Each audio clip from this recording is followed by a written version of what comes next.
In every possible nook and cranny sits a treasure trove of little rocks and sand, adding to its character a few broken and rusted spokes.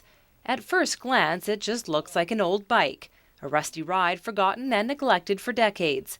But the story of this motorcycle goes much deeper. This has been through a year floating around and up on a beach for however long, but you could never describe how that bike looked when it came in. The bike recently washed up inside a large storage container on a remote beach on Haida Gwaii.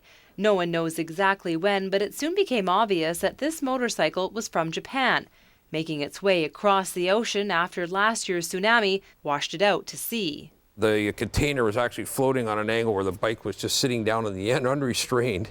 And when it got up on the shore, out it came. And when Peter found it, it was like half submerged in the gravel and rock. The motorcycle, a Harley Davidson, was found on the beach. A few photos were taken and word quickly got out.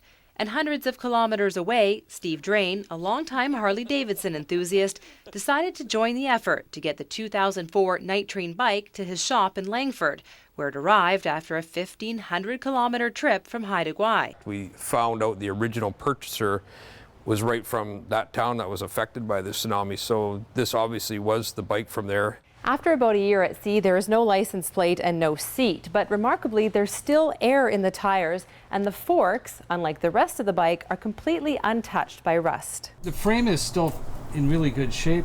The front end is actually salvageable. Probably even the engine cases, you could bead blast them and use those over again, so you still have a matching numbers bike. It's an incredible story. Down you go, Mark. The 29-year-old owner loses everything in the tsunami, including 3 members of his family. But his Harley Davidson that had been in storage survives an ocean journey thousands of kilometers long. One other thing that went through my mind was, like the attachment people have to their Harley Davidson motorcycles. And I thought, if I was in the same position, I'd love to have my bike back. But Drain says he's still not sure if the bike, covered in rust and salt, will go back to its original owner. He says he'll take the next few weeks to decide on what he calls the prudent direction for the bike. All I thought about was fixing the bike, but I never really thought about what the owner would feel like. I don't know, that would be a traumatic experience to go through. Does he want this bike back? Will it bring back bad memories? I don't know. The story of the Tsunami motorcycle has gone around the world. Drain says he's done news interviews from Los Angeles and New York to Japan.